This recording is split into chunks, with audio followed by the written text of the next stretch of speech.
countdown for blast-off. X minus 5, 4, 3, 2, X minus 1, fire.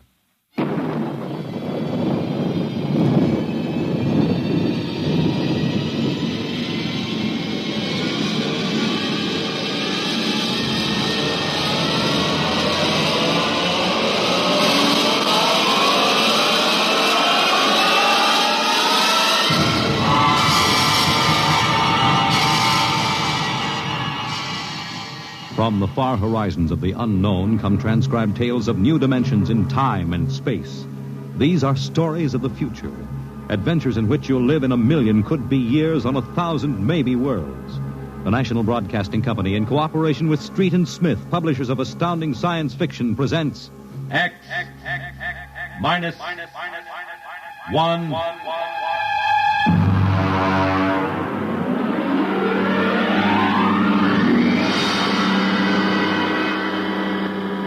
Tonight's story, Dr. Grimshaw's Sanitorium.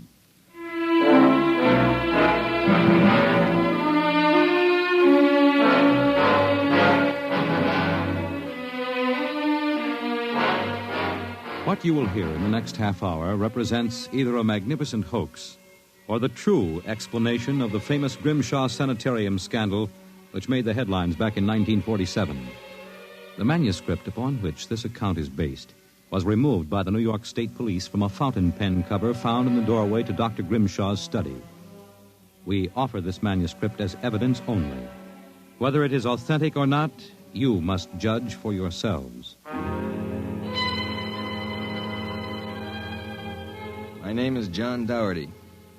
I'm a graduate of Hamilton College, class of 34, a member of Theta Alpha. I'm one of those fools who wanted some excitement in life, so instead of going into my father's shoe business, I became a private detective. These are facts. You can check them if you like. The rest of what I write here is so fantastic that I don't expect it to be believed. If anyone should find this manuscript and read it, all I ask is that you notify Miss Millicent Armbruster of 299 Wallace Avenue, Buffalo, that Johnny Dougherty is dead. On the evening of July 1st, Miss Armbruster and I were driving to a wedding. Not our own, although I wish it had been. It was Sunday, and in order to avoid traffic, I took the Old Mill Road, a single-lane dirt affair that runs past the Gowanda Cemetery.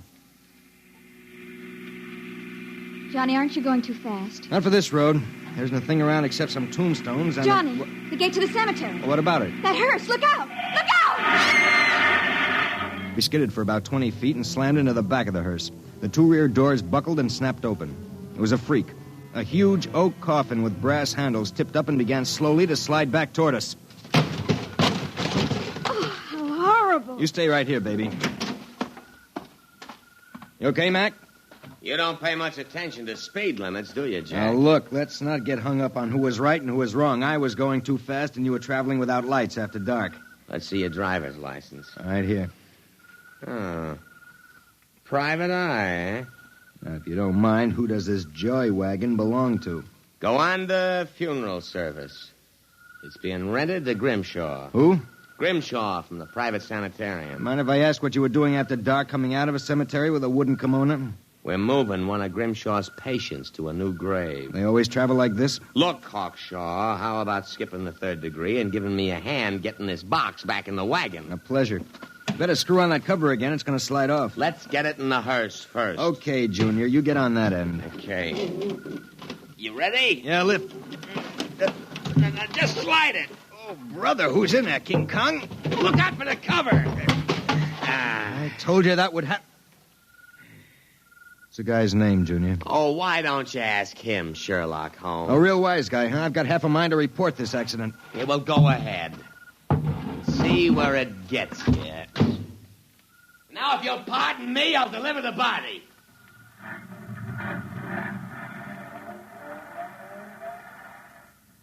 Everything all right, Johnny? I thought so until a few seconds ago.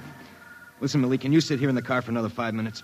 Where are you going? For a stroll through the cemetery. Oh, Johnny, stop making jokes. When we lifted that coffin back on the meat wagon, I got a good look inside it. Ugh. Yeah, exactly how I felt. I figured we'd knock the stuffing out of the corpse, only I didn't expect the stuffing to be sand. What? Yes. That wasn't a body, that was a dummy stuffed with sand, a dummy with a wax face. Johnny! Which brings up an interesting question. Who's supposed to be in that box, and, just where is the dead man spending his time?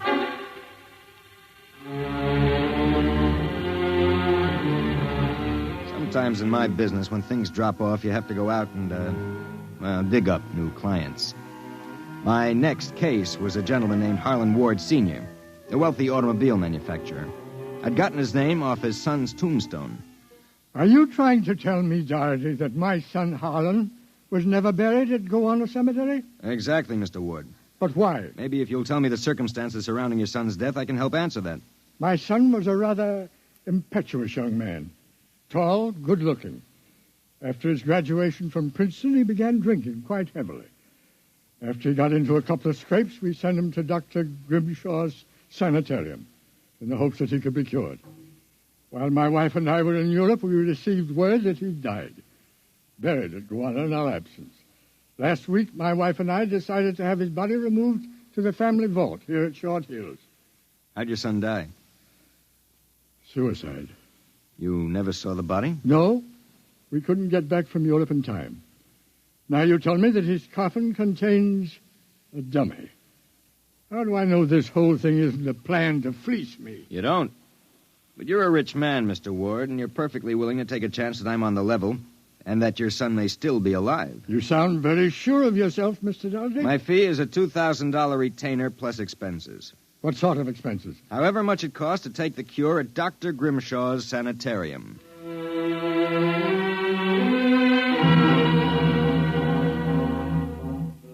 Dr. Grimshaw's Sanitorium was just outside Gowanna. Most of the cases were nervous breakdowns and alcoholics.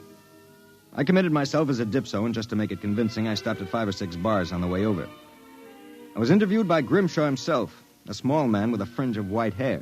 You understand, Mr. Doherty. That's not my real name, of course, social reasons. We understand. Our paid clientele is very select, and our rates are very high. You'll be paid in cash and in advance, Dr. Grimshaw.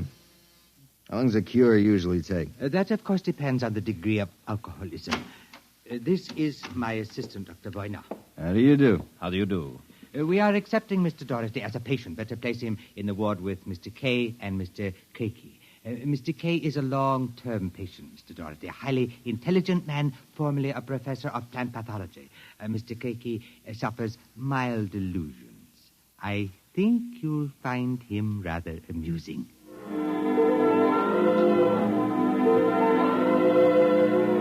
After about 3 days, my roommates Arthur Kay and Crakey got used to me. And we even began to play three-handed bridge. Kay was a chronic dope addict, an intelligent, sensitive man. Crakey was nothing but a clown. He kept a big black cat named the Professor, which he talked to as if it were human. And so I said to her, my dear Countess, if you don't like the company of my cat, then you don't like me. She looked at me as if I were insane. But, of course, the joke was on her because I was. Professor? The professor is very sociable. Excellent company. Except when he kills birds and deposits them in your bed. He's nothing but a feline murderer as far as I'm concerned. See? You have insulted him, Mr. K. Come here, Professor. Let's make friends. How about giving me your paw? Oh! Scratched me, you black devil. You insulted him. You hurt his feelings. Well, just keep him away from me. It will be a pleasure. I would advise you not to insult him again. Good afternoon and evening. Is he always as nuts as that? Ever since I've been here. What's his problem? Manic depressive. And a little paranoid, too. How long have you been here, Arthur? At Grimshaws, 2 years.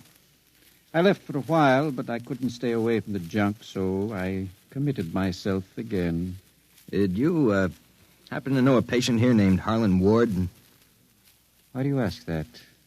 Did you know him? I met him socially a few times. I understand he died here. So the newspapers said. I wouldn't know. Suicide, wasn't it? Was it?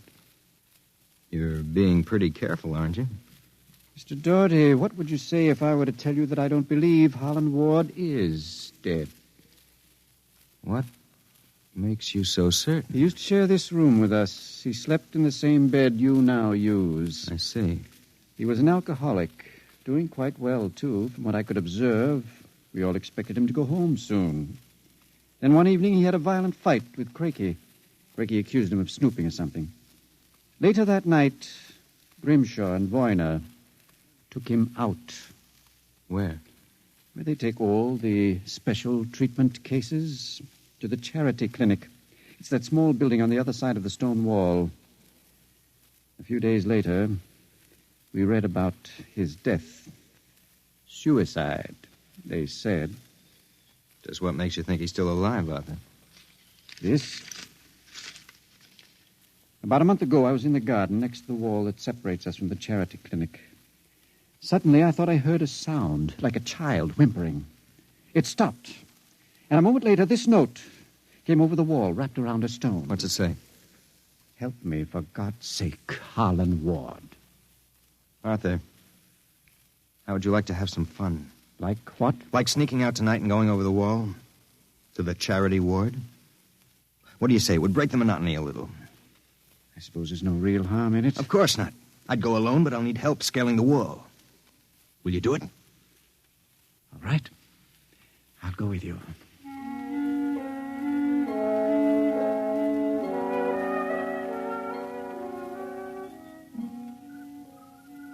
Up. All clear. Give me your hand and I'll lift you. Be careful when you drop. Ready? Go ahead.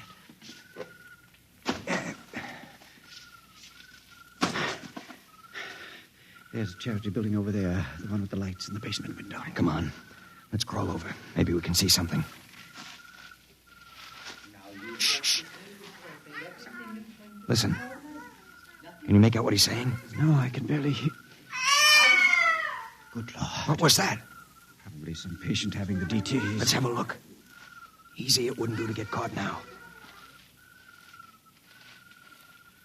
See anything? Some sort of laboratory. I can see Grimshaw and Voyne and something else. What? There's a child with its back toward me. Now take it quietly. It will be easier. Please, don't. It will all be over soon. You won't remember anything. No, I don't want to go. Why not give it to him? No. Shut him up, boy, now. Good Lord. What was it? What did they do to that child? Arthur, that wasn't a child. It was a midget. The smallest midget I've ever seen. What were they doing? Trying to give it some sort of injection. When it resisted, Voyne knocked it out. What do you suppose they were doing to it? I don't know, Arthur. All I know is that when it fell, it had the face of Harlan Ward.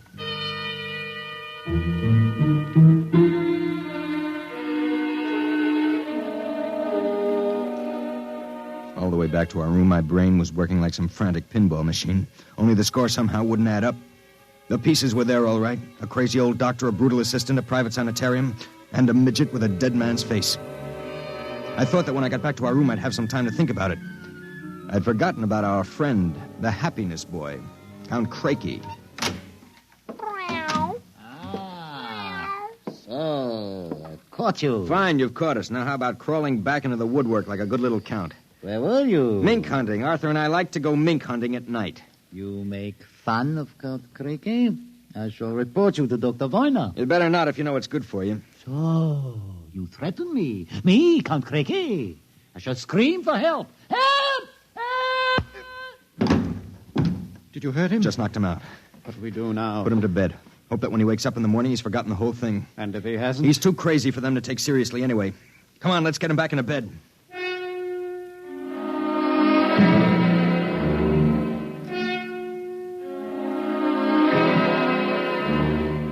To sleep in my own room. And the next thing I felt was the sharp jab of the hypodermic needle in my left arm. Hold it. It'll be useless to struggle, Mr. Doherty. In a moment, your motor nerves will be completely paralyzed. What's this about, Grimshaw? I might ask the same of you. My good friend Count Crakey informs me you and Mr. K decided to do some snooping earlier tonight. He followed you and saw you climb the wall. Crakey's insane. Mr. Doherty, that is a matter of opinion. Crakey, what is this? Perhaps my assistant, Dr. Grimshaw, would be good enough to explain. Assistant? Yes. You see, I am the actual head of the Grimshaw Sanatorium. Count Craigie feigns many delusions, Mr. Doherty. But in this case, he is telling the truth. Count Craigie is actually Professor Ernst Hassler. Professor Hassler and I worked together in the Berlin Neurological Institute before and during the last war. Unfortunately, my political affiliations with the Third Reich were under investigation by the War Crimes Commission. However, Dr. Grimshaw managed to smuggle me into this country, where I masqueraded as a mental patient in order that we might continue certain experiments which were interrupted by the American army.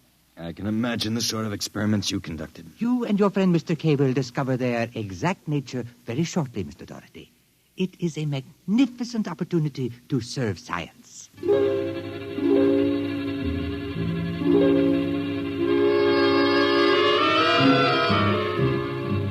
passed out. And the next thing I knew, I was coming to in a different room and hearing the voices of Voyna, Grimshaw, and Craigie, as if from a great distance. Pituitrin. Pituitary. 4 cc's. 4 cc's. How are the measurements? Reducing rapidly. We'll operate at once. Have Voyna start the anesthesia. Very well, Doctor. Come back.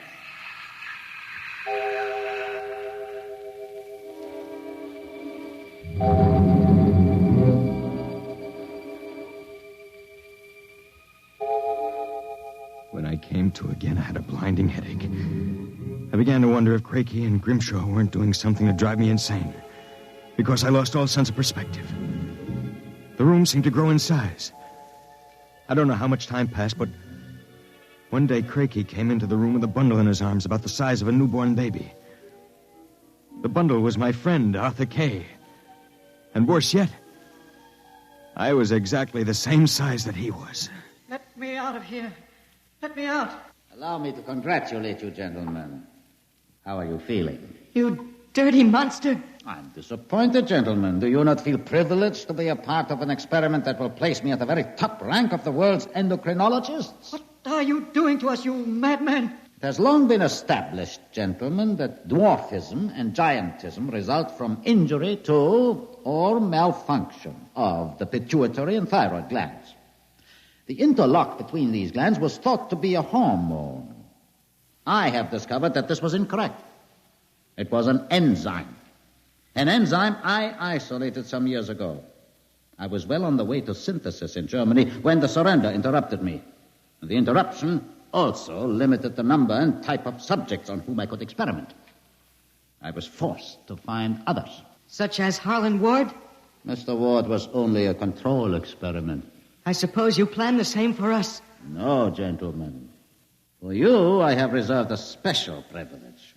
You, gentlemen, will be the first to test the full effects of the enzyme.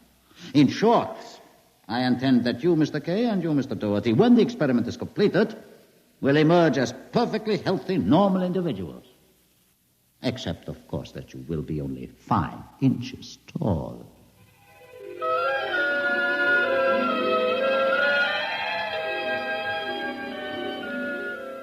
The days and nights that followed were a living nightmare. A nightmare from which Arthur and I awoke for brief periods to find ourselves in a strange new world. A huge, frightening world where everything seemed enlarged 100 times. When we finally emerged, we found ourselves imprisoned in a tiny mouse cage. Judging by the relative size of things, we could not have been more than 5 inches tall. Now we realized the experiment was at an end. That from now on, it was either escape or be destroyed. How's it coming, Arthur? Another moment. I think I'll have this lock worked loose. And if we escape, then what? We'll worry about that after we get out of this mouse cage. Suppose we don't make it. At least you've written the story on that scrap of paper. Someone may find it and read it. Nobody will believe it. Then why did you bother to write it? I don't know. I suppose I want the world to know what happened to me. That does it. Help me push the door open.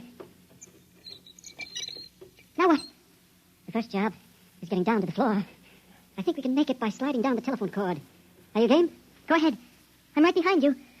Easy now. Look out! That does it.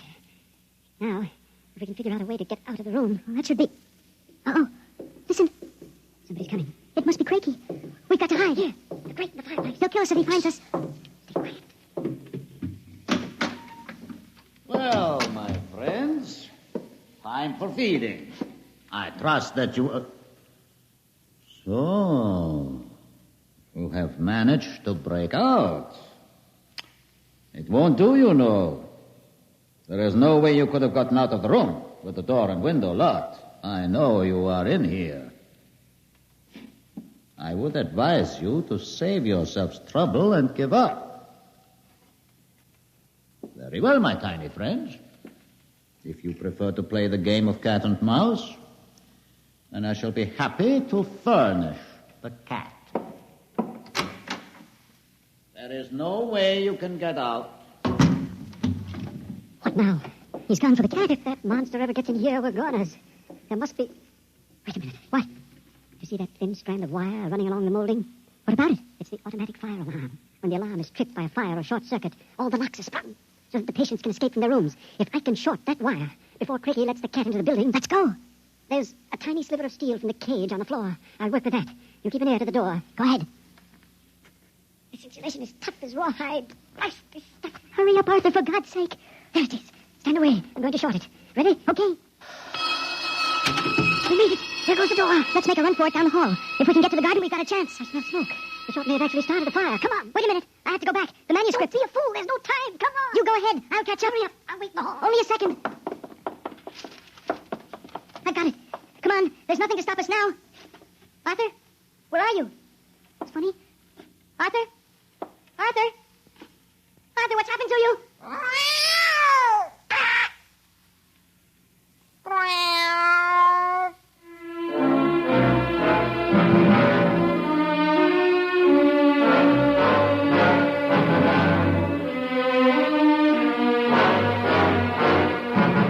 This is the record found in a fountain pen cover in the burned-out hallway of Dr. Grimshaw's Sanitorium. There's nothing to add, except that the fire which destroyed the sanitarium and killed so many of its occupants, including Dr. Grimshaw and Dr. Voyna, was definitely of incendiary nature. It is believed by the fire chief that some small creature, possibly a mouse, chewed the insulation off the wire and short-circuited the system. The two patients, John Doherty and Arthur Kay, vanished completely after the fire, and their remains were never found. Whether the manuscript which you have just heard is authentic, or whether it was the work of one of the more demented inmates of the sanitarium, we leave to your judgment.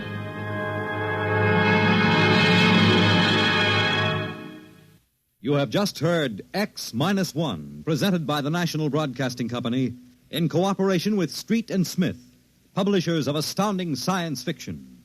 Your announcer, Fred Collins. X-1 was directed by Fred Way and is an NBC Radio Network production.